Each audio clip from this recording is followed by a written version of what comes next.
қалай өндірілетін барлығы бірдей біле бермейді. Сондықтан бүгін мен мамандықтың бәрі жақсы бағдарламасының кезекті санында Маңғыстаудағы сүт зауытының бірінде болып жұмыс процесімен танысамын. Қайырлы күн, құрметті көрермендер. Қоғамдық коммуникация орталығында мамандықтың бәрі жақсы бағдарламасының кезекті саны. Сіздермен әдеттегідей Құралай Алтынбекқызы. Мен бүгін өзімді сүт өнімдерін шығаратын зауытта қызметші ретінде сынап көретін боламын. Қазір мынау сүт өнімдерін пастеризациядан өткізетін арнайы бөлме. Мен сіздерге қазір қысқа нұсқа жұмыс процесін түсіндіріп өтейін. Мұнда сүт өнімдерінің айтады ғой, ұнтақ түрі құйылады. Бұл жерде жақсылап құрылғымен араласып, сумен араласып сүт өнімдері дайын болғаннан кейін мына жердегі көріп тұрған құбырлар арқылы мұнда пастеризацияға жіберіледі. Сүт пастеризациядан өткен кезде қажетті температураға дейін қайнап суытылатын болады. Бұл процесс бірнеше рет қайталанады. Содан кейін жоғарыда көріп тұрған құбырлар арқылы арнайы қаймақ дайындайтын, сондай-ақ таң, айран, ірімшік дайындайтын арнайы цехтарға жіберіледі. Арнайы құбырлар мен әртүрлі цехтарға жөнелтілетін сүт өнімдері майлылығы бойынша ажыратылады. Мы туда добавляем масло сливочное. Онда өңделетін сүт майлылығы 1,5% құрайды. Әрі қарай өз керегімізше онда сары май қосамыз. Егер майлылығы 20% қаймақ болса, онда сол пайызға жеткенше сары май қосылады. Осылай әр сүт өнімі жасалады.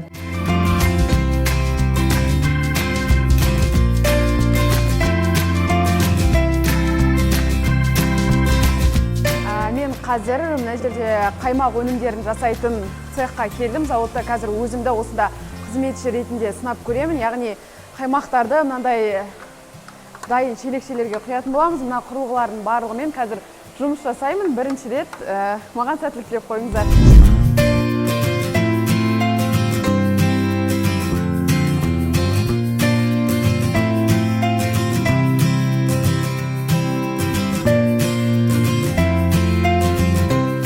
Көріп тұрғандарыңыздай барлық дайын өнімдерді шелекшелерге құю барлығы да автоматтандырылған. Мұнда 400 грамм мөлшеріндегі дайын өнімді, яғни қаймақты машина өзі өлшеп, мынандай ыдыстарға құяды.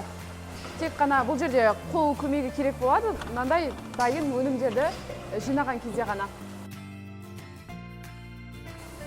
Мен қазір қаймақ өнімдерін құю процесінде осы цехта болдым. Толықтай енді қазір айран өнімдерін ыдыстарына құю цехына барамыз. Мұнда жалпы сүт өнімдерінің 13-тен астам түрлері шығарылады.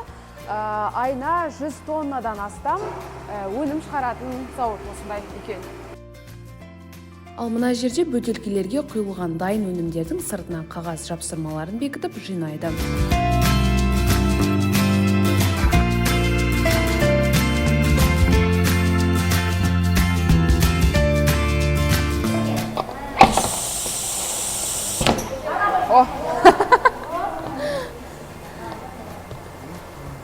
Осылай да? Енді жасылды басамыз.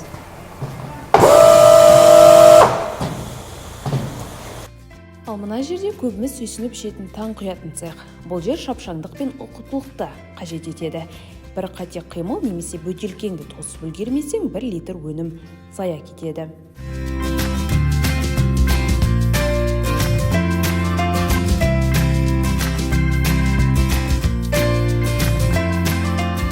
Көрермендер, осымен мамандықтың бәрі жақсы бағдарламасының кезекті саны аяқталды.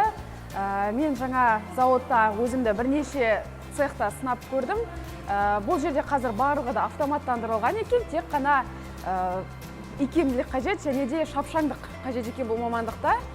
Өте қызықты мамандық, әрі өте тәтті мамандық деп айтсақ та болады.